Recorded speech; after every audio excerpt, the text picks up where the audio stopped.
सकते हैं।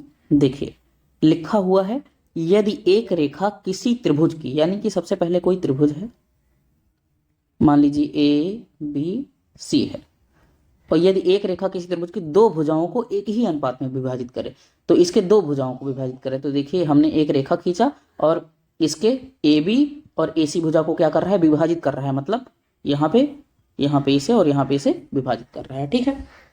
अच्छा विभाजित करे तो वो तीसरी भुजा के समांतर होता है। अच्छा अब देखिए पिछला वाला प्रमेय इससे रिलेट है, क्यों? पिछले वाले प्रमेय में जब ये रेखा हमने खींची थी तो ऑलरेडी उसने दिया था कि ये रेखा जो है, जो आप रेखा खींच रहे हो, ये इसके क्या है, समांतर है। वो ऑलरेडी बता रहा था कि समांतर है, और इसमें आपको इसको समांतर प्रूव करना है। देखिए कितना बढ़िया रिलेट है दोनों एक दूसरे से। ध्यान दीजिए हम क्या कह रहे हैं, ये जो रेखा है ये ऑलरेडी इस रेखा के समांतर था, पीछे प्रमेय में, पिछले प्रमेय में दिया गया था, और इस प्रमेय में ये दिया नहीं गया है। उसी चीज को जो वहां पे दिया था उसी चीज को यहाँ पे आपको प्रूव करना है, ठीक है। तो चलिए करते हैं। बहुत ही अच्छा प्रमेय है आपके सामने। तो सबसे पहला हेडिंग आपको हमने बताया था क्या लिखना है, दिया है। चलिए क्या क्या दिया हुआ है आपको, एक त्रिभुज है एबीसी, मान लिया एबीसी एक त्रिभुज है, ये दिया है आपको।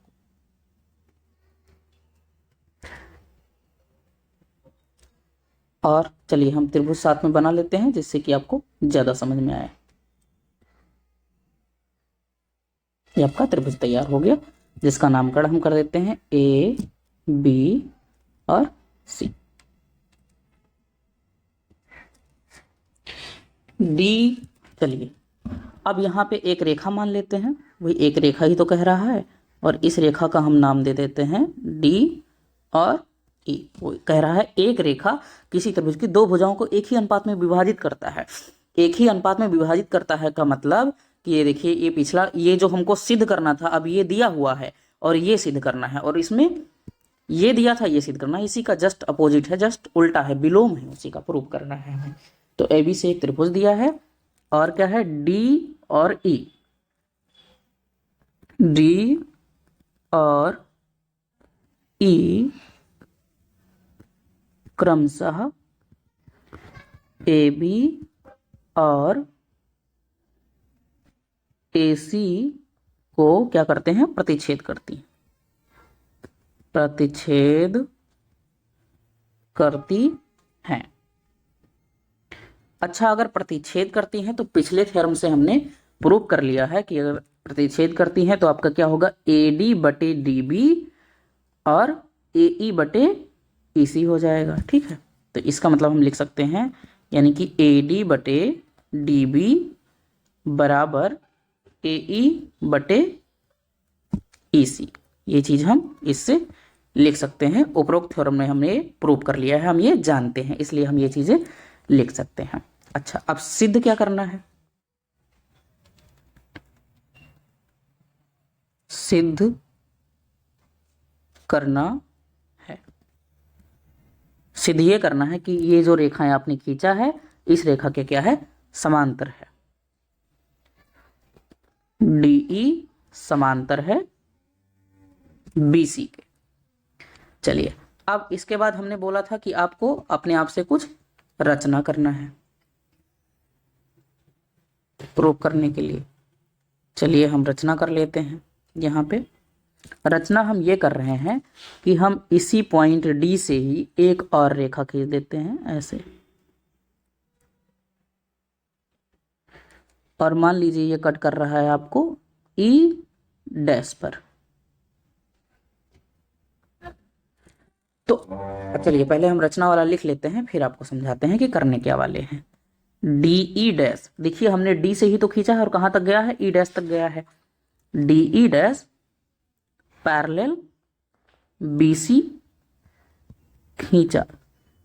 हमने जो डी ई डैश खींचा है वो मान के हमने लिया है कि बी सी के वो क्या है, पैरेलल है। हमें पैरेलल मतलब समांतर है। देखिए हमें डी ई और बी सी समांतर दिखाना है, तो इसको समांतर दिखाने के लिए हमने एक रेखा अपने मन से खींच लिया डी ई डैश, और इसको मान के चलते हैं कि ये और ये समांतर है। अच्छा अब बताइए कि हमारा डी ई डैश इसके समांतर है, और अगर हम बराबर दिखा दें किसको, कि डी ई डैश और डी ई दो रेखाएं नहीं बल्कि एक ही रेखा है, यानी कि दोनों आपस में बराबर है। तो अगर हम दोनों को आपस में बराबर दिखा देंगे तो आपको पता है कि डी ई डैश तो इसके समांतर है, तो अगर ये दोनों बराबर हैं तो डी ई भी तो इसके समांतर होगा। बात को हमारे अच्छे समझिए, ये आपका डी ई रेखा है, ये आपका बी सी रेखा है, और ये आपका डी ई डैश रेखा है।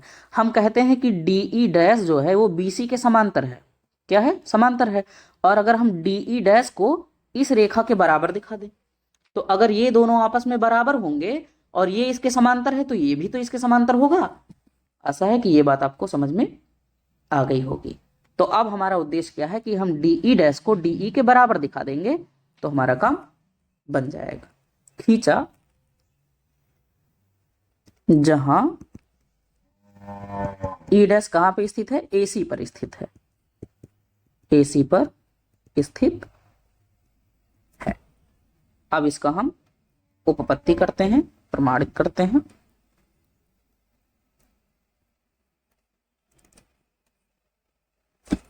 ठीक, अब देखिए स्टार्ट यहां से करते हैं। ये जो दिया है, चूंकि जो ए डी बटे डी बी है वो बराबर है ए ई बटे ई सी के, हमने इसको कहां से लिख दिया है? ये सवाल में हमारा थ्योरम में, प्रमेय में दिया हुआ है। ठीक है, एक बात और हम लिख दे रहे हैं यहाँ पे, डी ई डैश जो है वो समांतर है बी सी के। ये हमने कहां से लिख दिया?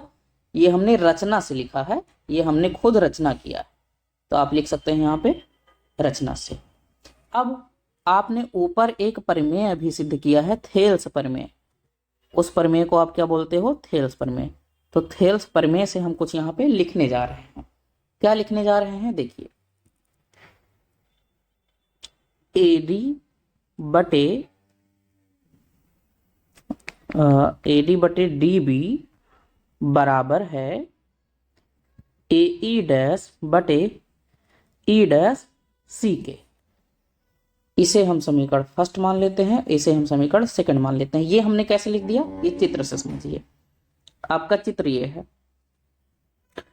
और ये आपका ए बी सी रेखा था, ये आपका डी ई रेखा था, और एक हमने अपने मन से इसे बनाया था डी ई डैश। तो आपने थेल्स प्रमेय में ये पढ़ा है कि कोई एक रेखा किसी त्रिभुज के अन्य दो रेखाओं को विभाजित करती है तो वो उसके अनुपात में हो जाती है। ठीक है, तो देखिए ए डी बटे डी बी बराबर क्या हो जाएगा? ए ई डैश बटे ई डैश सी। तो वही चीज तो हमने लिखा है, ए डी बटे डी बी बराबर ए ई डैश बटे ए डैश सी। अब समीकरण फर्स्ट और सेकंड को आप ध्यान से देखिए। समीकरण फर्स्ट और सेकंड को ध्यान से देखना है। क्या? देखिए, ए डी बटे डी बी इधर भी है और ए डी बटे डी बी इधर भी है, और दोनों में बराबर का चिन्ह लगा है। तो किसी भी समीकरण का अगर बायां पक्ष बराबर होता है तो दायां पक्ष भी बराबर होता है। इसका मतलब ए ई बटे ई सी बराबर हो जाएगा ए ई डैश बटे ई डैश सी। तो आप यहां पे लिख सकते हैं समीकरण फर्स्ट तथा सेकंड से ए ई बटे ई सी बराबर हो जाएगा ए ई डैश बटे ई डैश सी। अब ये हो गया। अब देखिए, ये ई सी बराबर ई डैश सी है और ए ई बराबर ए डैश ई है। तो अगर यहाँ पे हम ऐसे लिख दें ए ई बराबर ए ई डैश है और इसको हम कैंसिल आउट कर दें तो इसका मतलब ई बराबर ई डैश है। यानी कि ये जो हमने अपने मन से ई डैश बनाया था, यहाँ पे ई डैश था, ये ई डैश और कुछ नहीं बल्कि क्या है? ई ही है। इसका मतलब ई बराबर अगर ई डैश आ गया तो इसका मतलब ई और ई डैश हमारे क्या है? संपाती हैं। संपाती मतलब ऊपर नीचे हैं, एक ही रेखा में है। जैसे मान लीजिए ये ए ई है तो ए ई डैश भी इसी रेखा पे हमारा आएगा, इसी को हम संपाती बोलते हैं। तो यहां से आप लिख सकते हो कि इसलिए ई तथा ई डैश हमारे क्या हैं? संपाती हैं। अच्छा, अब चूंकि आप रचना किया था आपने कि डी ई डैश हमारा समांतर है बीसी के, ये आपने कहां से लिखा था? रचना से। तो जब हमारा ये समांतर है और ई और कुछ नहीं बल्कि ई डैश ही है, तो जो हमारा अगर हमारा ये रेखा इसके समांतर है तो हमारा डीई भी उसके समांतर होगा। क्यों? क्योंकि ई डैश और ई को हमने क्या दिखा दिया है, बराबर दिखा दिया है। दोनों रेखाएं आपस में बराबर हैं, दोनों रेखाएं आपस में बराबर हैं, और चूंकि ये वाली रेखा इसके समांतर है तो इसलिए ये भी उसके समांतर हो जाएगी। तो आप लिख सकते हैं इसलिए डीई भी आपका समांतर पैरेलल होगा किसके, बीसी के। और यही आपको क्या करना था, प्रूव करना था। ये आपका सवाल